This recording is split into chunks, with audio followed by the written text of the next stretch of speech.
Alors, effectivement, j'ai le privilège de venir vous parler des résultats de la MAG. On a tenu une MAG, puis je vais vous expliquer dans quelques minutes c'est quoi une MAG. En fait, une méthode d'analyse de groupe, qui est une méthode de recherche, qui a eu lieu en juin dernier à l'Hôtel Montfort. On a eu l'immense privilège pendant 3 jours d'être réunis pour réfléchir ensemble. Et vous, Natacha, j'ai manqué le premier 15 minutes, tu as sûrement parlé de l'axe 3 qui va commencer bientôt. Donc, on a beaucoup de données, comme vous pouvez le voir, de l'axe 1, de l'axe 2, mais pour mettre la table sur l'axe 3, c'était vraiment important pour nous de réfléchir de façon créative à ce que pourrait éventuellement devenir ce projet-là qui va arriver à l'axe 3. Et la méthode d'analyse de groupe est une méthode qui est vraiment géniale quand on veut mettre ensemble des idées, mais ça demande, et là je vais même pas suivre mon PowerPoint, oubliez ça. Ça demande énormément de confiance et un contexte où les gens se sentent libres d'exprimer ce qu'ils ont à dire. Et cette base-là de confiance, elle est fondamentale. Donc, c'est pour ça que pendant 3 jours, j'ai eu le grand privilège d'animer cette MAG-là avec des gens exceptionnels. Et on a développé au cours de ces 3 jours-là, de mon point de vue, c'est très subjectif ce que je vais dire, mais une base suffisamment forte pour s'exposer et être très créatif dans notre vision des choses. Donc, il y a des participants de différents secteurs, donc la justice, maison de transition, justice réparatrice, dépendance, centre jeunesse, employabilité, hébergement. Il y a des gens qui avaient été invités mais qui n'ont pas pu venir là donc on avait invité quand même assez large, mais on pouvait pas être plus que 10-12 participants à cette activité-là. Donc, proviennent des régions, le Mauricie-Centre du Québec, Montréal et la capitale nationale. Une chance, je suis bonne pour deviner les mots, c'est pas vrai. Alors, les gens devaient arriver avec une consigne, avec une préparation, en fait, pardon. On leur avait donné une consigne avant d'arriver. Et là, je vais aller chercher mon ordinateur. Je mets ça bien gros pour être sûr de voir ce que j'ai écrit. Alors, les gens devaient arriver avec un récit, donc devaient se préparer et arriver avec, de raconter une situation, un événement ou un défi particulièrement significatif que vous avez vécu personnellement dans votre pratique en lien avec des personnes judiciarisées de 16 à 35 ans vivant des multiples problématiques. Donc, il y a donc les gens, il y avait 8 personnes, 8 récits. 3 récits ont été sélectionnés, tout le monde a fait son récit et les participants ensemble, de façon consensuelle, ont sélectionné 3 récits qui ont par la suite été approfondis dans le cadre des journées qu'on a passées ensemble. Juste vous dire qu'au total, tout est enregistré, là, c'est 125 pages de verbatim et la structure qu'on va vous présenter dans quelques minutes, là, c'était 29 pages d'analyse de matériel. Donc, une méthode d'analyse de groupe, c'est génial. Hein, c'est expérimenté dans plusieurs pays, dans plusieurs domaines. Moi, je suis une fan finie de cette méthode-là. Je l'ai surtout expérimentée avec des populations autochtones, des intervenants autochtones. C'est quelque chose qui permet vraiment à la tradition orale d'émerger, puis on l'a tous, cette tradition orale-là aussi comme intervenant. Alors, c'est un processus et des étapes structurées, 4 phases, 15 étapes à franchir, dont des étapes qui sont préalables, dont la préparation là, du récit avant d'arriver. Les forces, une place pour tous, des divergences qui permettent d'être exprimées parce qu'on est dans la confiance. Ça laisse la place à l'expression de réalités différentes. C'est une drôle de phrase que j'ai faite là, selon les réalités. En tout cas, peu importe. On va mettre ça sur la faute de mes yeux. Appropriation immédiate du travail de groupe. Il y a des limites, surtout quand on prend pas le temps, ce qui n'a pas été notre cas, mais il peut y avoir des enjeux hiérarchiques, mais on a tenté de s'organiser là, pour pas que ça se passe dans le cadre de la nôtre, mais de façon générale, là, des limites temporelles aussi. Je vous dirais que c'était un gros défi là, de réunir des intervenants pendant 3 jours. C'est quand j'ai proposé ça, là, je me rappelle le visage de Sylvie, Bastien Quirion aussi qui était là, et Natacha, Geneviève Garceau et toute l'équipe qui disait, voyons, comment tu vas faire ça? Comment on va faire ça? On va y arriver. On y est arrivé. On sait que c'est difficile de prendre 3 jours dans notre vie pour réfléchir, mais je pense que ça valait la peine de le faire.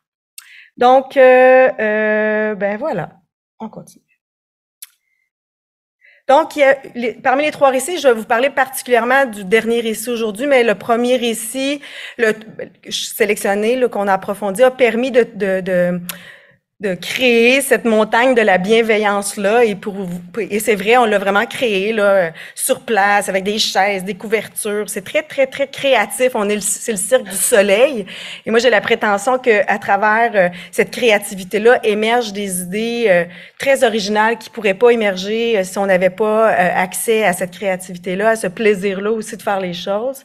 Donc, la montagne de la bienveillance, que j'aurai certainement l'occasion de vous présenter un jour, mais l'idée était vraiment là, d'être bienveillant selon les différentes faces, les différentes perspectives, la perspective des proches, la perspective des intervenants, la perspective du système de justice, la perspective mais avec cette belle idée-là de bienveillance.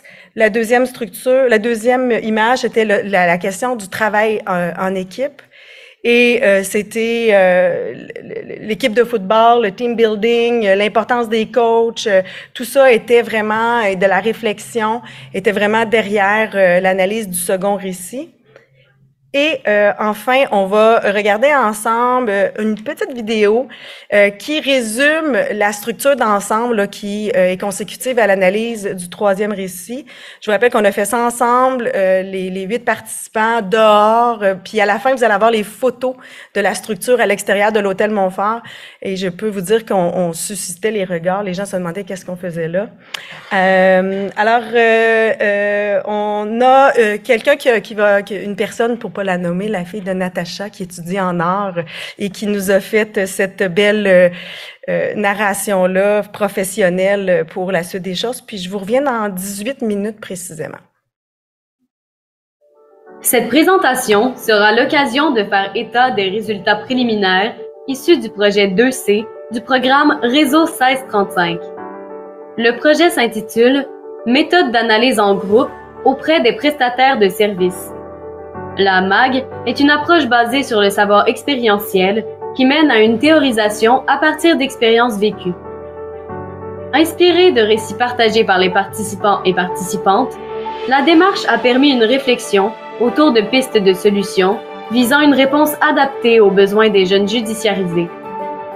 En se basant sur les mots utilisés par les participants lors des discussions pendant cette activité, les chercheurs ont réuni plusieurs objets. Tous les participants ont choisi les objets faisant le plus de sens pour eux et ont collectivement élaboré une structure à partir de ces derniers. Le fruit de leur travail vous sera présenté ici. Voici la structure dans son ensemble. Comme le processus créatif évolue à mesure que les participants expliquent leur création aux chercheurs, l'interprétation de l'œuvre se veut dynamique. Par exemple, les têtes au centre de la structure réfèrent parfois aux intervenants et parfois aux personnes judiciarisées. Le ruban orange peut représenter le système judiciaire, le réseau de la personne ou encore le travail d'équipe parmi les intervenants. Vous remarquerez que la structure est rattachée à 4 points d'ancrage que nous allons reprendre un à un. Nous verrons dans l'ordre la cabane d'oiseaux, le vire-vent, le Bouddha et les bijoux. Nous verrons aussi plus en détail la structure centrale et le ruban orange. Commençons par la cabane d'oiseaux. Pour chacun des ancrages, les participants ont planté dans le sol des cintres qui représentent le support. D'une part, les intervenants supportent les clients avec bienveillance, mais ils ont aussi besoin d'être supportés eux-mêmes par leur propre organisation ou par les partenaires externes. La cabane d'oiseaux renvoie à des images différentes selon les participants. Pour les intervenants, elle représente un refuge dans une forêt chaotique, un petit nid avec un sentiment de sécurité. Elle représente également l'aide apportée à la clientèle. Ceci dit, une mise en garde sur le fait que ce n'est pas d'aider la personne que de la nourrir continuellement. Il faudra que la personne puisse se responsabiliser, sortir du nid pour voler de ses propres ailes. D'autres remarquent que parfois aucun oiseau n'entre se réfugier dans la cabane et ils font un lien avec certains programmes d'aide. Effectivement, certains programmes sont mis en place, mais ils sont mal adaptés pour la clientèle, ce qui fait que peu de personnes en bénéficient. Certains voient aussi la nécessité d'apprivoiser la personne judiciarisée, ce qui prend du temps et de la patience. Passons maintenant à la zone avec le ballon, la couverture beige et la boîte qui sont entourées par un fil barbelé. Cette zone représente la prison. En son centre, la boîte symbolise la personne judiciarisée avec son vécu à l'intérieur. La boîte peut être ouverte ou fermée, ce qui correspond au niveau de réceptivité de la personne judiciarisée à l'égard de l'intervention. Les boîtes peuvent peut-être se ressembler de l'extérieur, mais elles cachent l'individualité de la personne. Elles sont donc en fait toutes uniques. Le but des intervenants est de parvenir à ouvrir la boîte afin d'aider la personne à se réintégrer à la société. Ils utilisent donc le ballon à plusieurs reprises pour faire une passe à la personne, en espérant qu'elle saisisse l'occasion de faire un pas vers sa réintégration. Le ballon représente aussi le travail en équipe entre intervenants. Il réfère aussi au fait de se lancer la balle lorsque le client présente un cas plus complexe. Malheureusement, ceci peut entraver l'intervention et la rendre moins efficace. La boîte est déposée sur une couverture beige. La couverture symbolise l'aspect confortable pour la personne judiciarisée. Le fait de retourner dans ses vieux comportements peut être sécurisant pour la personne, même si ce n'est pas toujours positif. Comme la couleur des murs de nombreux services, la couleur beige évoque chez les participants le côté terne, ennuyant, froid ou plate des institutions. Il dénote alors un manque d'accueil et un manque de chaleur au sein de certains établissements. Passons maintenant au point d'ancrage suivant. Le vire-vent. Pour certains, le vire-vent représente le potentiel de la personne judiciarisée, sa couleur et son unicité. Le vire-vent ne peut pas fonctionner seul. Il dépend de facteurs externes. Il faut à la fois du vent et que l'alignement vent-objet soit optimal. L'entourage doit donc souffler sur le vire-vent au bon moment pour qu'il puisse s'activer et prendre son envol. Ceci dit, ce n'est pas tous les types de vents qui sont bons. Une tempête risque de briser l'objet qui perdra ainsi de sa beauté initiale. Il peut référer ici à une perte de confiance ou une perte d'espoir chez la personne. D'autres participants rappellent également qu'un vire-vent en pleine rotation peut être facilement arrêté du bout du doigt, brisant d'un seul coup son élan. Donc, malgré les nombreux progrès vers la réintégration, ce mouvement reste fragile face aux obstacles. Pour d'autres, le vire-vent représente l'émerveillement et le plaisir dont les intervenants ont besoin pour se sentir bien dans leur travail. Ses couleurs et son dynamisme font contraste avec l'aspect beige des institutions. Allons voir maintenant le prochain point d'ancrage, soit celui avec le Bouddha. Cette petite statuette représente pour certains le côté zen et méditatif, soit un besoin de se recentrer sur soi, sur le moment présent et sur ses convictions, ainsi que d'être cohérent avec ses valeurs et de ne pas perdre de vue ses couleurs comme intervenant-intervenante. Il symbolise aussi le côté bienveillant, l'absence de jugement dans l'accueil et la relation avec le client. D'autres évoquent qu'ils se sentent parfois perdus dans le feu de l'action. La statuette évoque alors le moment où ils se souviennent des raisons qui font en sorte qu'ils restent tout de même à leur emploi. Allons voir maintenant le prochain point d'ancrage, soit celui avec les bijoux. Les bijoux représentent le privilège qu'ont certains intervenants-intervenantes de travailler ensemble et de porter leurs responsabilités à plusieurs. En ce sens, ils représentent la force et la richesse des liens qu'un intervenant, autant qu'une personne judiciarisée, peuvent avoir. Ils réfèrent aussi à la chance de certains clients d'avoir un intervenant bijou pour les supporter dans leur cheminement. Ceci conclut les 4 points d'ancrage de la structure. Nous allons alors nous attarder à la structure centrale. Comme mentionné au début de la présentation, le processus créatif évolue à mesure que les participants-participantes interprètent leur création. Effectivement, lors de la création de l'œuvre, les participants interprètent la structure centrale comme pouvant représenter l'intervenant, mais aussi la personne judiciarisée. Voyons d'abord l'interprétation en regard des intervenants et intervenantes. Les têtes représentent les intervenants qui travaillent de concert pour venir en aide aux personnes judiciarisées. Vous remarquerez qu'elles regardent toutes dans des directions différentes, en référence aux perspectives uniques des intervenants. N'ayant pas le même mandat, ils ne reçoivent pas la situation du client de la même façon. Il faut donc qu'ils communiquent pour se comprendre. La photo encadrée représente le cadre imposé par l'institution dans laquelle travaillent les intervenants. Les participants soulèvent que le cadre est souvent contraignant et que de sortir du cadre peut s'avérer utile à la fois pour la personne judiciarisée et pour l'intervenant. Il y a toujours la possibilité de changer la photo à l'intérieur. Il y a de l'espace entre le cadre et la vitre qui retient cette photo. Les participants constatent donc qu'il y a une certaine marge de manœuvre, une flexibilité et une créativité possibles laissant place au jugement clinique des intervenants. Concernant les tasses à café, elles réfèrent à l'idée de s'asseoir autour d'un bon café, d'aller à la rencontre de l'autre, de se déposer, de prendre le temps avec l'autre. Pour certains participants, il s'agit d'entretenir un partenariat avec les autres organismes. Le café revêt alors l'aspect rassembleur, de communication et de partage. D'autres vont l'associer à l'accueil de la clientèle. Le café souligne ainsi l'ouverture à l'autre, qui se veut chaleureuse, bienveillante et accueillante. L'idée de rythme ou de consentement est aussi évoquée. Ce n'est pas parce que tu offres un café à une personne qu'elle est obligée de le boire. Il y a donc aussi l'importance de suivre le rythme de la personne avec qui on désire partager un café. Concernant les dominos, plusieurs interprétations s'y cachent. En considérant le jeu de chute des dominos, plusieurs participants perçoivent le travail d'équipe. Il faut que tous prennent leur place et soient bien alignés, sans quoi la chaîne sera brisée. Les participants parlent alors de co-construction entre les intervenants et les organismes.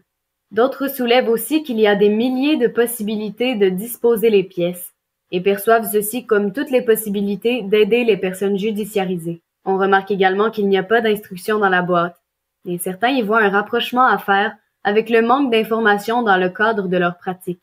Ils ont souvent l'impression d'évoluer dans un contexte dont les règles du jeu leur sont inconnues. Le chapeau au-dessus de la structure peut représenter deux éléments. D'abord, le changement de perspective, comme dans l'expression « changer de chapeau ». Effectivement, certains intervenants, soit par leurs différents rôles ou par leur désir de voir autrement, peuvent changer de chapeau. Cet objet revêt aussi l'idée de protection, car les intervenants aussi ont besoin d'être protégés en allant chercher de l'aide auprès de leur organisation ou de leurs collègues. Pour ce qui est de la calculatrice, elle évoque deux sens chez les participants.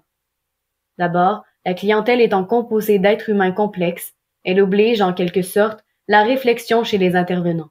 Elle réfère aussi au fait de ne pas perdre de vue que, par leur formation, les intervenants sont dotés d'un savoir théorique, représenté ici par la calculatrice. Mais ce n'est pas le cas chez la clientèle. Il faut donc considérer l'autre avec les outils qu'il a en sa possession. Bien que cela ne paraisse pas de l'extérieur, les têtes sont assemblées entre elles à l'aide de feux de Bengale.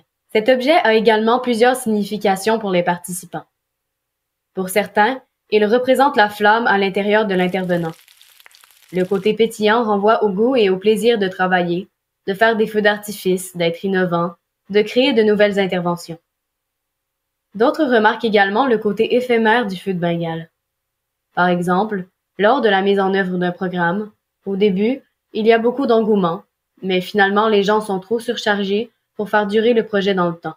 Aussi, il arrive que la clientèle nous présente un bon plan de réintégration. C'est motivant, les intervenants sont contents, ils y croient et ils embarquent dans le projet.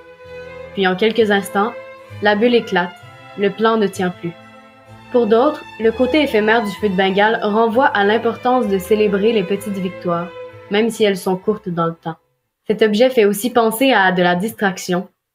Il peut être tentant de s'attarder au comportement explosif d'un client, alors qu'il faudrait se pencher davantage sur ce qu'il y a en dessous de ses agissements. Concernant le coussin, les participants en parlent comme d'un objet sécurisant, confortable et réconfortant. Le coussin peut donc servir de soutien, autant pour les intervenants que pour la clientèle. Se déposer la tête sur un coussin, c'est synonyme de repos, de bien-être, de se sentir supporté. D'ailleurs, vous remarquerez que la structure centrale penche d'un côté. Les participants mentionnent que le centre est parfois défaillant et que son équilibre est précaire. Les intervenants ont besoin d'être supportés et d'avoir eux aussi un filet de sécurité en cas de chute. Le coussin est donc présent pour venir soutenir les intervenants, les supporter et les protéger dans leurs interventions. Ceci fait le tour de l'interprétation de la structure centrale représentant les intervenants et intervenantes. Passons maintenant à l'interprétation de la structure centrale dans sa représentation des personnes judiciarisées. À l'origine, les têtes ont été mises en place pour représenter les nombreux besoins des personnes judiciarisées, ainsi que le soutien des membres de leur entourage et de leur réseau social. Elle représente ainsi toute la complexité de cette clientèle. La base qui supporte les têtes reste pertinente d'un point de vue des personnes judiciarisées. Elles ont également besoin d'être soutenues par un cadre et d'être accueillies avec le café de la bienveillance. Pour ce qui est des dominos, les participants apportent un sens nouveau. Ils appellent ceci l'effet domino, expliqué comme étant la poussée nécessaire pour entraîner une chaîne d'événements vers la réintégration chez la personne judiciarisée. Il peut s'agir ici d'une petite graine semée par un intervenant ou une autre personne de son entourage. Un peu dans le même ordre d'idées, le feu de Bengale représente le moment où une étincelle s'allume chez la personne judiciarisée, entraînant un mouvement vers sa réintégration. Concernant la calculatrice, les participants font un parallèle avec les travaux en mathématiques chez les enfants, où souvent, l'importance n'est pas la réponse, mais bien la démarche. Parfois, les moyens pris par le client pour atteindre ses objectifs peuvent paraître bizarres, mais ce n'est pas grave, en autant qu'une démarche soit amorcée. Ici aussi, les têtes penchent, mais elles ne penchent pas uniquement vers le coussin. Elles penchent aussi vers la prison. Comme nous l'avons vu, il peut être tentant pour les personnes judiciarisées de retourner vers leurs anciens comportements et ainsi risquer à nouveau la prison. Elles peuvent tout aussi bien tomber du côté du coussin et être supportées par un membre de la famille ou un intervenant, et s'éviteront ainsi un retour vers la criminalité. Explorons pour finir la symbolique du ruban orange. Encore ici, la structure centrale peut représenter autant les intervenants que les personnes judiciarisées. Le ruban orange représente les relations de la personne au centre de la structure. Par exemple, il peut être question ici d'une relation entre la personne judiciarisée et les membres de sa famille. Il peut être aussi question de relations de travail entre intervenants ou des collaborations entre les organismes. Le ruban orange peut alors représenter le système judiciaire ainsi que tous les organismes qui travaillent auprès des personnes judiciarisées.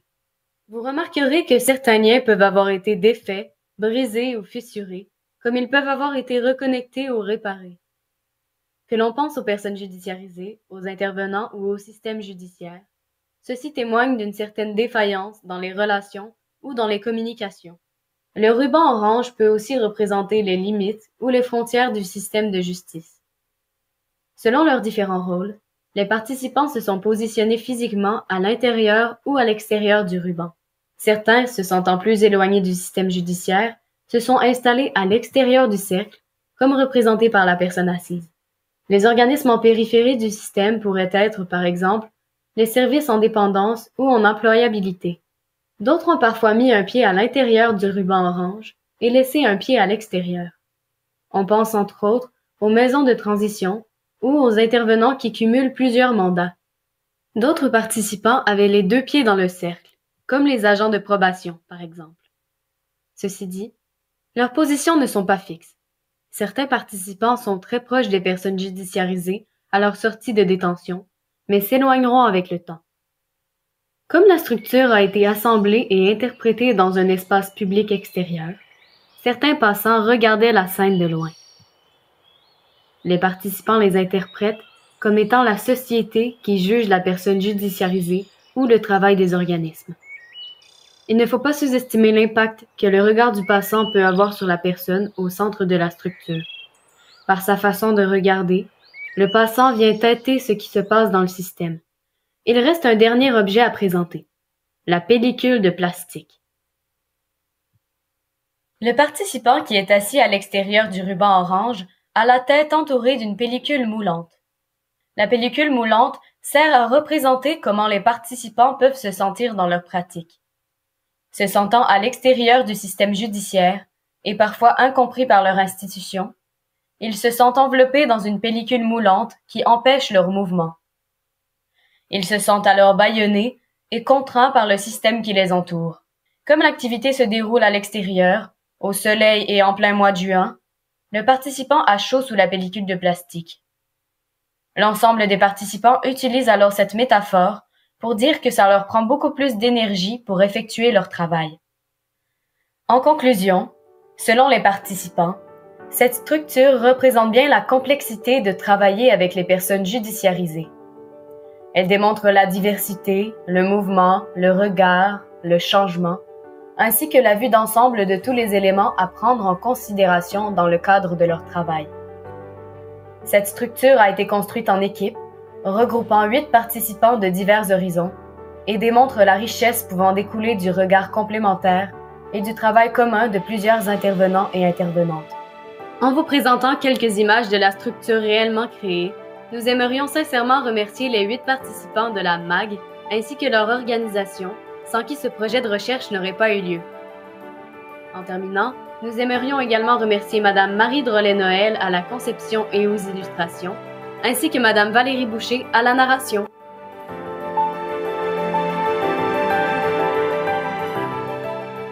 Écoutez, en guise de conclusion, parce qu'il ne reste pas beaucoup de temps, mais j'aimerais ça peut-être avoir un ou deux commentaires ou questionnements.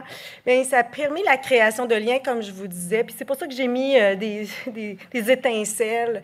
Je trouve que ça a été une occasion en or de s'exprimer sur des réalités difficiles dans un cadre qui était sécuritaire et humain.